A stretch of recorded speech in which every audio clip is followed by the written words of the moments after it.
and opinions expressed by Edwin are Edwin and Edwin's only, all right? Not of his sponsors, employers, baby mama, anybody he went to school with, anybody he owe money to. With that being said, enjoy the video. What is going on, everyone? Edwin Pagan here. Happy Monday, and thank you for joining me on the Word on the Road podcast, your weekly technology care package. If this is your first time listening, this is a weekly podcast I do where I take 3 articles from the internet, usually tech related. I give you my analysis on them, I break them down, and then I send you on your way, hopefully more informed, more aware. But I'm just sharing my interest in things that I find interesting on the internet. So with that being said, thanks to everyone who's been listening to the podcast. I really appreciate the feedback, and I appreciate everyone just taking the time to listen to it, man. It's something that's a long-term project. All right, it's gonna be something that's not going away. So the more input you give me, the better the podcast will become. So with that being said, man, hope everyone's having a great week. I've been having a great weekend. Did a little bit of everything, man. I spent some time with my son. We were doing some streaming. I don't know if you guys follow me on Instagram, but this is the boy right here, and this is him and I. This is him right here. So this is our little streaming setup. So when I am not using the office for work purposes, because I am using his bedroom, I am here teaching the boy how to stream, and he is getting very well acquainted or adjusted to the setup in his room. But it's dope, man. I love spending time with my son in the sense of like teaching him about gaming, and because to be honest with you, I know nothing about gaming. Like I don't. I'm a weird nerd in that sense, because like a lot of people will be like, when you think IT nerds, you think Star Wars and sci-fi, and like, it's not that I don't like sci-fi, but like I always tell people, bro, I like computers, I like hacking, that's the side of technology that I like. And I really like that stuff. It's not like an act or anything. And so just because people typically who are hackers like sci-fi and this and that and Star Trek, is like, nah, like that's not my style. Like that's it. Computers is like a handful of the things that I am very passionate about. But with that being said, with gaming, it's very new to me. With streaming and how kids watch that is very new to me. And so you got to humble yourself as a parent and be like, why do kids like watching this stuff?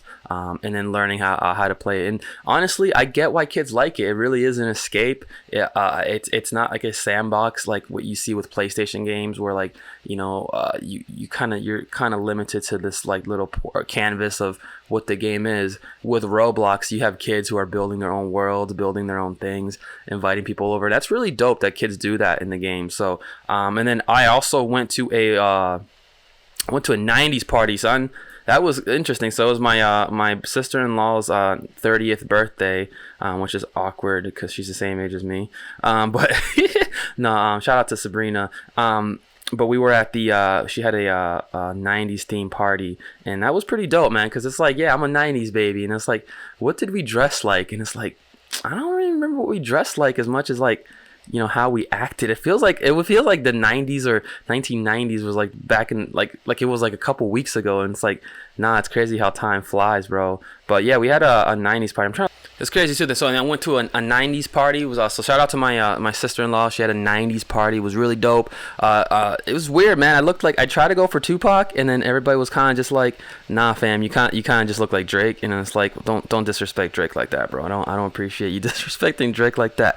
But it was dope, man. We went to a 90s party, so we had a really good time there. It's always good to chill with the family and my sister, and then like, especially when I have to explain to my fiance, I was like, nah, they both picked on me. Like, even though I'm the bigger one of all of them now, it's like, yeah, we used to all fight, but mainly me getting beat up, and it's all love though, right? But it's good times, man. It's always fun to when your fiance gets to meet your family, and like she gets to know a side of you that you don't like to talk about, because it's like, you're not really proud of like the person you used to be. And that's not like in a bad way, but it's just like, puberty might have hit a little late for Poppy, you know what I mean? Just a little late, But with that being said, man, it was a good weekend. I think the times or the clocks got pushed ahead or something like that. I don't know. Apparently that's still a thing. And but All in all, though, it was a good weekend. Got some more work done in the office as well, in the studio, so I can get more videos out to you guys. I have a lot of interesting stuff coming this weekend, or this week, content-wise. And like one of the things I'm working on, and I'll just announce it right now. So, with Word on the Road podcast, and with me doing this full time, I'm also doing IT consulting, and so I'm really focusing on just building a presence in the Orlando markets. And so I thought about like what would be a creative way to kind of just build a brand, to get my name out there, to just kind of get myself in people's ears, and what's like the low cost way to do it, because Papi's independent, you know what I mean? So what I'm going to be doing, probably starting either tomorrow or Wednesdays, I'm going to be doing live streaming tech support. All right, so that being said, whether you're in Orlando or not, I'll be streaming live on YouTube. I'll have the final time posted on the ad when I release it, but it'll be basically I'll be doing live tech support for about an hour a day. So it's gonna be a chat, it's gonna be video, and if you got tech questions, whether it be like you're having issues with your computer, you're having issues with your mobile device, you got questions about something not working, maybe because of the whole coronavirus thing, you working remotely from home and you have questions about your internet connection and stuff like that, I'm gonna be live streaming to help people out like that. Listen, completely free. All right, you ain't gotta download anything. It's gonna be on YouTube, and then and YouTube has the built-in chat, so you don't have to do anything but just shoot me your questions. And then since it's being live streamed, I'm going to be able to record it, and then so if you don't get a chance to join the live stream, I'll be pre-recorded or be recorded offline, and you can view it on my channel. So maybe someone has a question that you might have. So it's my way of giving back to the community, and also get myself sharp, because like, bro, if I'm getting people throwing questions at me and stuff like that, I'm only getting better as a technician, because I'm aware of all the issues that people are having out there, and it's just building the encyclopedia of solutions in my head. I'm like a robot, like a learner model, you know what I mean? But that being said, I'm gonna be doing that on live streaming, so that's gonna be my thing, just to incorporate Word on the Road podcast, and then we're gonna have the live stream of tech support. And I'm thinking about doing that for like 30 days. We'll see how it goes, but it's something that I want to do, that I think is gonna be dope to do it. So with that being said, that's the business side of things. That's what I got going on. That's what's on my agenda. So without further ado, let's go ahead and jump into the articles and let's get the party started. I have some interesting articles that I want to talk about today, and more particularly, all the articles mentioned. All the articles mentioned in this episode will be available on the description below. So if you go on YouTube, look at the description, the articles will be in there. If you're listening on podcast, or if you're listening to the audio only through iTunes or whatever, it'll be in the description or the bio, something like that. I don't know, it's in there. All right, hit me up if you can't find it. All right, I'll personally provide you the link. All right, buddies. So with that being said, let me take a sip of my little tea to freshen my palate, and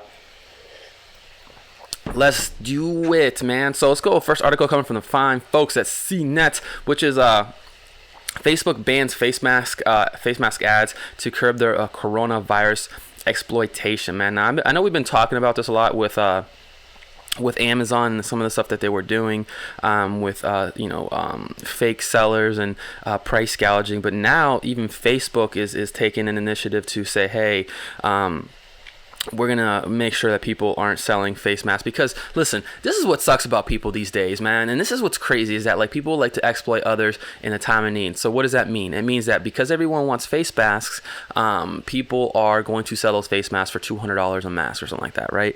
And it's not far-fetched. I didn't realize that hand sanitizer and all that stuff is just like, it's not on the shelves anymore. It's like a hurricane thing.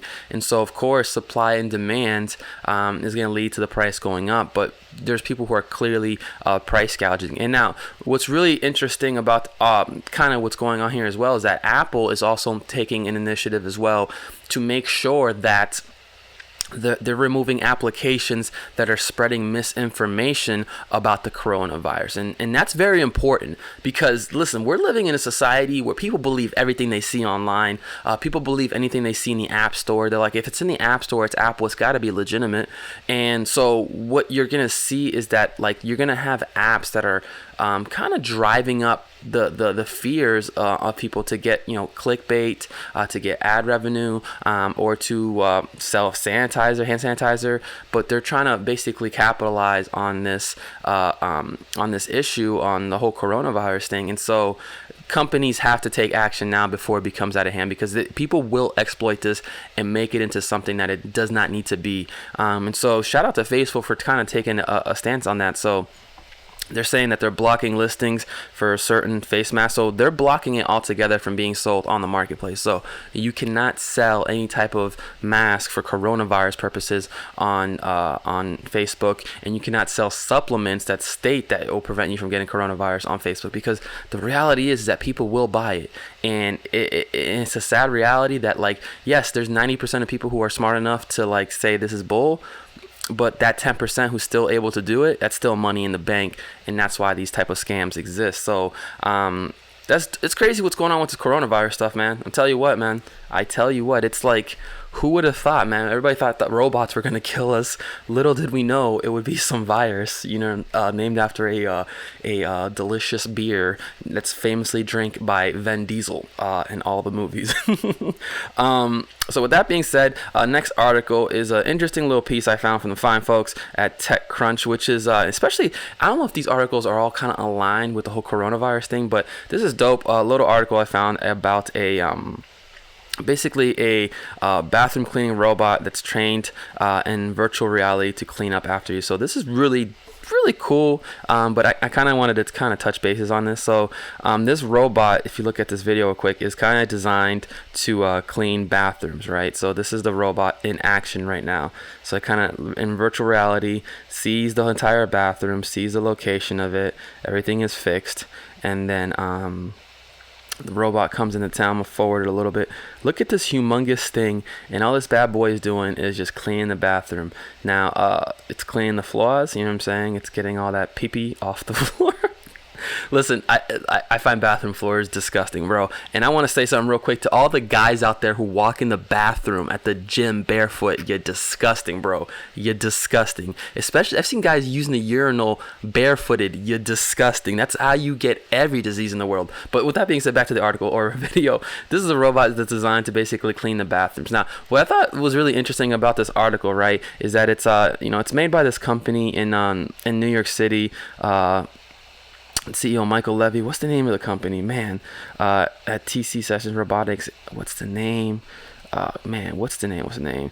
The 3D's, the Somatics robot. All right, so the Somatics robot. Now, what I thought was interesting about this thing is that, like, all right, first of all, it's humongous. All right, first of all, it's humongous. And then second of all, if you look closely at this, right, it still has to be plugged into something. Like, there's a really big electrical cable that's hanging out right there, right?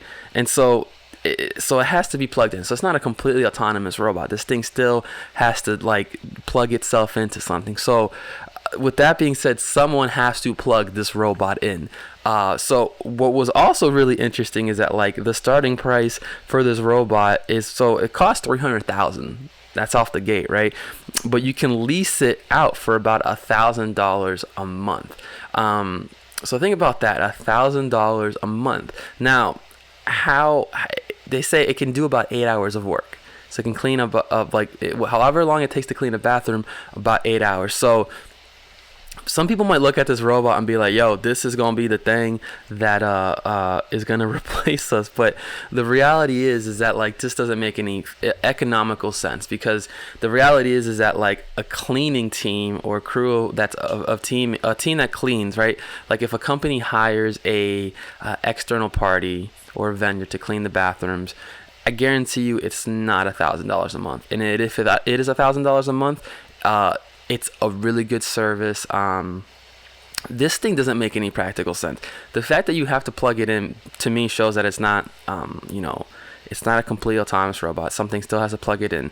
Also, how long does it take to clean the bathroom? You know what I mean? Versus a human. Because the thing about cleaning bathrooms is that, yeah, it does it suck as a job? Yes. But it's one of those jobs where, a human being can get it done so much quicker. It's not dangerous, and they can get it done much more efficiently, and they can clean more bathrooms more efficiently. They don't have to plug themselves in. You know what I mean? And so I think this robot idea, although dope, is just not practical. If this was like a crime scene robot where it has to clean up a crime scene where a lot of things are bloody and in this like dangerous environment, I can understand this vacuum working. You know what? I just thought about a joke in my head. It's like this robot would be used for like when a customer takes the worst situation in your bathroom. Like he just destroys the bathroom. Like he had Crystal's Burgers and a Golden Corral in the same day, and he ended up at your facilities. This is the type of robot you might need to come in to clean it. But after that, like, I don't see the purpose of it. Like, it's like a bomb squad robot, but it's used for cleaning bathrooms. But it is a practical idea. But I think there's areas where automation works, and then there's areas where it's like the cost of the robot and the robot maintenance versus hiring a human. It's just like it's cheaper to hire a human, because I think like the overall cost is $300,000 and then $150,000 for something else. So that is very, very, very, very interesting to say at least. But I love robotics, man. There's just, I always say with robots in general, it's just weird that people have this fear that like we're going to be replaced by robots. It's like, yeah, man, maybe in 40 years, I just don't think robotics is where it is. Like, I have the Roomba vacuum cleaner. Now, I love that thing. Does it clean well? It does a very good job of cleaning. But does it look like a drunk person trying to leave the club at 3 a.m? It definitely does. Because it's like it doesn't know where it's going. It's blind, and it's just like it does a tear. It's just like boop, boop, boop. It's bumping into stuff. It's falling places. It's going places it shouldn't be. So and it's like it's almost easier to just put your to vacuum yourself, but it's still like a spot treatment type thing. And so I think that like I said, the practical use for this type of robot just doesn't make sense. You know what I mean? So with that being said, check that article out at techcrunch.com. So last but not least, we're going to end on this piece I found from the fine folks at medium.com, which is here's how to avoid being spied on an Airbnb. Now, this is a really interesting article because it kind of talks about the fact that like it's becoming an ongoing issue that like Airbnb owners they or Airbnb, what's the other one? It's Airbnb and there's another one. What's it called? Who knows? Airbnb and there's another one, right? But what's interesting is that like because here in Florida there's a lot of rental properties. A lot of people make money off having rental properties, and so they have, with the security systems these days being so cheap, with things like Nest, it doesn't require a lot of it doesn't require a lot of knowledge to have a security system set up, and so homeowners obviously are going to be worried, of people being in their home, especially if they're renting it out. And so they like to spy on people, and they like to pretend like people don't know that they're spying on them. And so it's become an ongoing issue with people that like they're reporting that like, hey, I'm staying at this Airbnb and there's like 6 or 7 cameras here. And the owner might say they're not watching you, but then there's been reports of people finding cameras in the house that looked like hidden chargers, people finding cameras in the house that were in the smoke detectors. There's a lot of places you can hide cameras. And so the article kind of sheds light on like what your rights are as a human being when it comes to privacy and how to handle that. So to kind of get and before I say anything else, highly suggest you go check out the article. But one of the things I always talk about with Airbnbs and what my privacy is, that I am very, very private when I'm at home or if I'm in my room.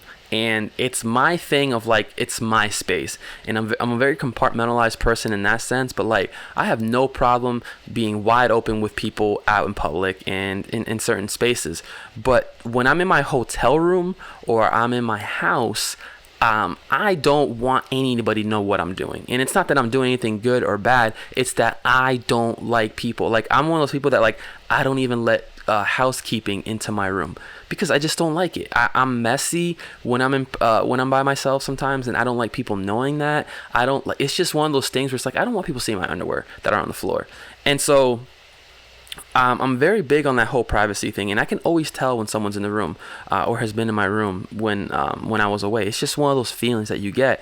And so what I couldn't tolerate is if I stared at an Airbnb and I saw that there was cameras around looking. Like it's one of those things where it's like, well, no, this is not okay. You know what I'm saying? If you want to have cameras at the entrances, that's 100% understandable. But what I won't tolerate is you basically calling me saying, what are you doing outside? Video recording, or if I'm outside having a conversation with someone. Like, how many times have you been at a party and it's like, hey bro, can we step outside real quick so we can talk in private, somewhere more quieter?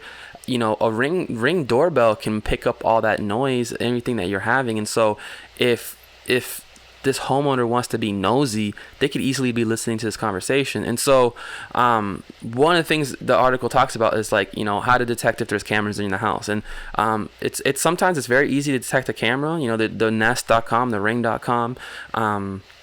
And so one of the things I would say to someone is, if I'm staying at an Airbnb, because it's, you know, it's a difference between you visiting someone's house and the other difference between you paying to stay at someone's house. So first thing I'm going to tell someone is like, no, cameras go off, sir. Sorry, that's not happening. You know what I'm saying? And it's like, if you have to be willing to say, I will cancel the reservation if you don't turn off the camera, or unplug the wireless router, you know, because the reality is that, like, you're entitled to your privacy. And so that's one of my rules with cameras, is in that sense, it's like we're not doing that. But a second thing is, like, if you are staying at a hotel, or if you're staying at Airbnb where that you see that there's cameras, you also have the right to see if they're listening. And one of the ways I check if someone's listening is I'll start talking on the microphone with misinformation. And what do I mean by that? I'll start saying, hey, are we still doing that robbery tonight? Hey, are we still going to kill those people at the house tonight? And that's to see if the owner's listening. Because if the owner's listening, right, if he's listening, because the thing about a ring.com or a ring doorbell is that it notifies you someone's there. If the owner sees that it's just me, he should then tune out and walk away. But if he's listening to me talk about robberies and like stuff like that, that means he was listening to the conversation to begin with. And those are ways that I use to mess with people to see if they're, you know, doing something they shouldn't be. Because to me, it's like, why are you being weird? That's weird. You know, if you spy on me on Facebook and then pretend, like, in my face that you're not looking at me on Facebook, but then call me out on something you saw on my Facebook while pretending to not be looking at my Facebook, that's weird. Regardless of what I put on there, that's weird. You know what I mean? It's the same thing with cameras. If you're going to spy on someone because no reason other than you're just listening because you're bored, that's weird. And I'm going to call you out on it being weird or refuse to stay at your establishment. And so, you know, if you want to deny, like, and that's another thing, is that homeowners will deny that they're doing anything. You know, so one of the things I always suggest too is if they're using Wi-Fi cameras or whatever, don't be afraid to just unplug the Wi-Fi router and say, oh, we don't need internet here tonight. And those cameras, you don't need to be watching what's inside here. You know, you have the right to your privacy, and you have to be willing to be a jerk about it. Because to me, I don't try to be a jerk about my privacy. I try to just show you how weird you're acting and how inappropriate you're acting, you know, because I get that this is your house. I get that you have issues with people trashing your house or this like that. Like, that's a possibility. But in that same respect, I also have the right to my privacy, you know. Another thing that I don't personally do in my personal life is I don't put cameras inside my house. You know, I do not put I'll put cameras on the outside of the house. But ever since my son has turned 5, there's no cameras inside this house. And it's one of the reasons why is because my fiance and everyone else in my house has the right to privacy. She shouldn't have to be worried that I'm watching her or this and that, because everyone has that right. And another aspect of it is because of hackers. You know, someone, if they gain access to that camera, they're now they're looking at me, because you never know what could happen, and I want to run that risk. But the reality is that, like, you have the right to privacy, and your home should be that place where you can just walk around naked. You should be able to walk naked from the one bathroom to the other bathroom because you ran out of toilet paper, and not worry about that the homeowner is looking at you through the camera. You know what I'm saying? And you know, I like, if I would be so mad if I found out someone was spying on me. It would be one of those things that would just irritate me so much.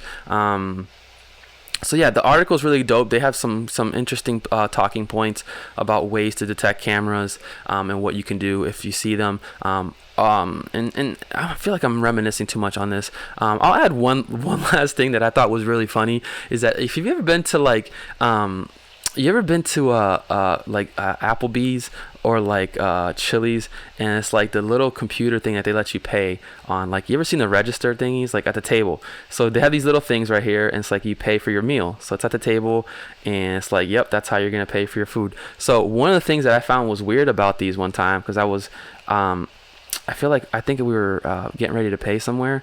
We looked at them and we realized that, like, if you look right in the middle, where is it? Let's see real quick. If you look right there on these little tablets on the table, there's a camera right there.